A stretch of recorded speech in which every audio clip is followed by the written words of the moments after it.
It's Grudge Match Day! And if you've ever had one of those days where you just gotta do this thing, then stay tuned because we're gonna get into it.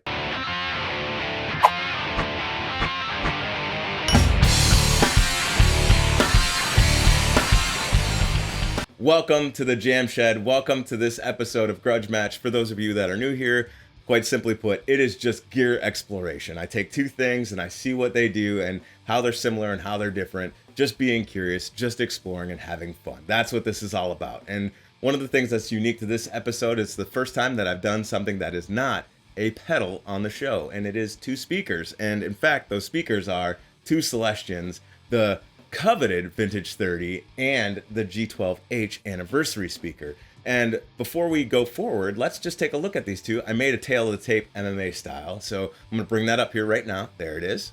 And let's talk about it. So we have the Vintage 30 that comes in at 60 watts and the G12H that's at 30, both 16 ohm speakers, both have a sensitivity of 100 dB. And that's important because in real practice, if one was a little bit lopsided, one would be louder or quieter than the other. And their frequency responses are very similar. You're gonna get a little more low end out of the G12H, and everything else is pretty much the same weight and all the rest of it, magnets. So let's talk about how Celestion describes these speakers. They say that the Vintage 30 is very mid-forward and aggressive, where the G12H is more warm and woody and more of a vintage crunch. And that's what we're gonna explore today. We're gonna explore, what do these things sound like? Do they sound similar? Do they sound different? I think it's unique that we've heard a lot on like YouTube and YouTubers saying that the speaker is the most important thing. I think I agree. I think the things that I get the most change is in the speaker. In fact, I have multiple speakers in here that I switch out for my secondary speaker. I'm always, I might be a Vintage 30 snob. Maybe that Carnivore is gonna change that, but the Vintage 30 is always the base speaker that I go with. And then I listen to the other speakers as I engage them as a secondary guitar for something wildly different, especially when you're using the same amplifier. It's inexpensive relatively, right? You can go get a speaker for $100 to $150 versus having to spend a lot of money on an amplifier. All right, that was a lot of extra that you didn't need right now, because what we need to do is say, what is this test going to look like? And quite simply, what we're going to do is I'm going to do an A/B comparison. I'm going to give my thoughts on it.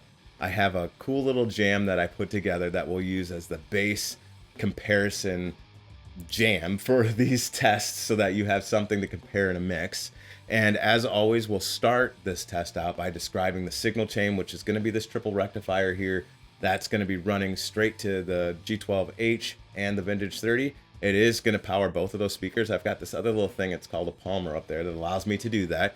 And then they will run to an SM50, both will be running SM57s. In fact, I actually built another 1x12 cabs, so it will be in 1x12 cabs, and I'm going to show you those here. So take a look at these.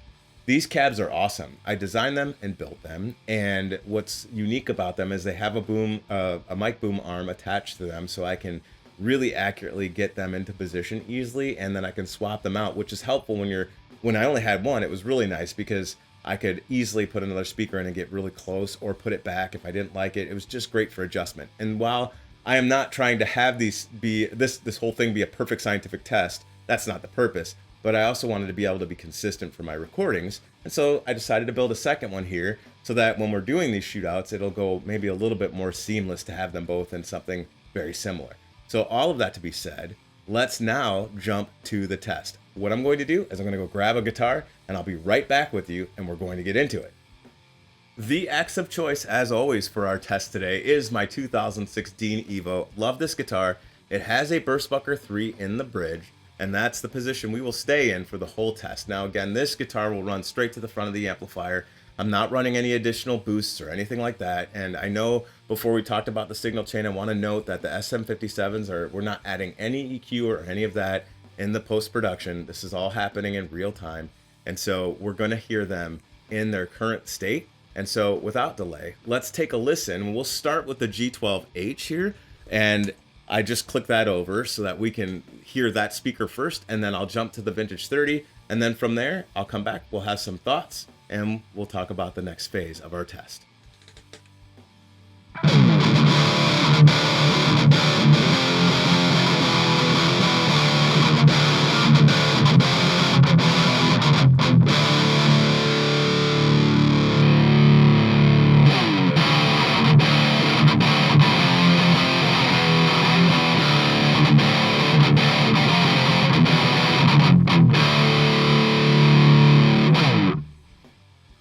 All right out of the gate. Wow. They are so wildly different, don't you think?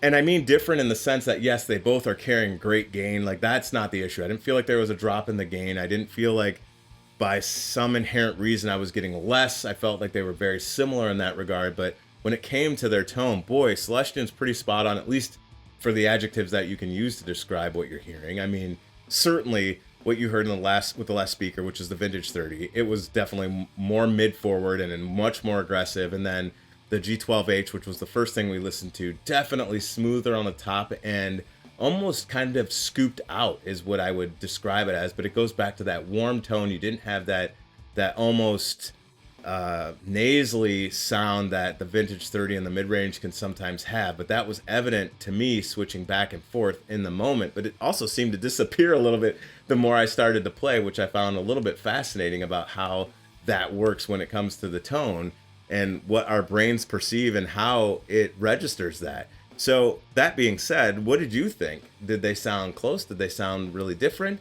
Did you find one sounding better? Honestly, I couldn't pick one. I use these speakers often, and I think they're both great. I think they complement each other well. So I don't have a clear winner here, and that's okay. There doesn't have to be a winner, but it is fascinating, I should say, to hear the actual differences. And again, it goes back to what I've heard Glenn Fricker say. I mention his name frequently, but he's right. I didn't touch the EQ on this amplifier at all, but yet it sounded different. You could hear an actual tone difference. It actually made a tonal difference. And so I think there's value in exploring speakers and what they do and how they sound. And honestly, they're a reasonable switch out. I mean, you get a couple little 1x12s off of Amazon and start swapping speakers in and out, you would find that you're going to get different tones. And this is a perfect example. The triple rectifier sounded different, and I didn't change the EQ. And now imagine if I went over there and played with that for a little bit, maybe it would sound wildly different. So while your mileage may vary, I think this is an awesome test. It's an awesome thing to say, like, yes, you can hear it. You can hear the difference. So I hope you enjoyed that. Now, the next part of our test, which really isn't a test, but I did do a little jam, and I made it just a little while ago. So it's not meant to be perfect or highly curated. It's really there to just allow us to hear in a mix what the sound differences are between these two speakers. So not laboring this, I will have some graphics up so you know when things are like what speaker is actually being used at the time. I'm not going to pull the wool over your eyes or say that, you know, it was some sort of cheap speaker, you know, something That's not what we're doing here. It is both of these speakers, the Vintage 30 and the G12H. And so let's take a listen to the little jam, and we'll come back with some final thoughts.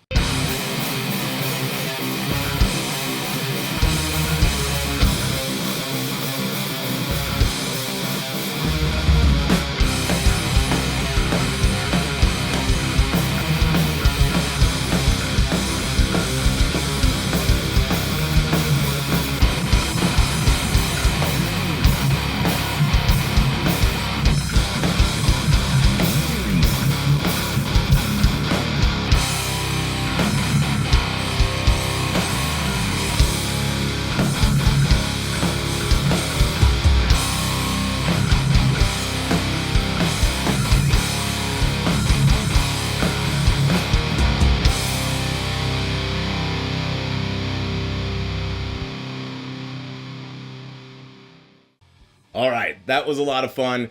Even listening to it there again, I just think it's fascinating how you can hear the differences and what it does in the mix. It seems like the G12H really does level things out. It's that warm overtone, but then when I hear the Vintage 30, instantly I kind of lock into I almost feel like it becomes this aggressive richness that the landscape opens up, and then the G12 kicks in and you kind of get this nice, very even, very glued together sound. And again, it's hard to use good adjectives to describe what you're hearing, but that's how I would describe it. It is fascinating how they're so different. But here's another thing that I noticed, and if you have time, go back and listen to it. If I'm just passively just listening to the song and not focusing on listening for different speakers, what's funny is I almost don't notice the transitions, and I kind of did that. Now, the one thing that I want to point out is at the end, when I blended the two, didn't that sound fantastic? And again, it goes back to what I said before, trying different combinations. And this is a combination I have used in the past. Full disclosure, I have used it, and I know it's a good combination. But hearing them back to back in their own, like together, and then putting them one left, one right, because that's how I did it. I did the V30 on one side and I did the G12H on the other side. Usually I would just double track them and then try to blend them, but I love that combination. And as you can tell, it's like the best of both worlds. You get this little mellowing thing that happens, but you still get the aggressive bite of the mid-range of the V30. So again, here's another little color that I've added to my palette to paint with as I move forward. And so I hope you found this valuable. I hope you enjoyed this passive content. I am going to do something very similar when we bring the new Carnivore speakers in once they arrive, and I can't wait for that shootout. I can't wait to hear how those sound in the mix. And honestly, I'm just having fun exploring. I hope you enjoyed this episode, and I hope you got something out of it. I want to say thank you again to all of you who are new subscribers and those of you that are my subscribers and are hanging with me and tuning in as we have this amazing journey together. I am wishing you all a happy Saturday. I am going to go relax and chill and enjoy my rest of the weekend, and I will see you guys tomorrow if you're joining me for a shed talk. I got some fun topics on the horizon, and that's all I have for you today. So I will see you on the next one. Take care, everybody.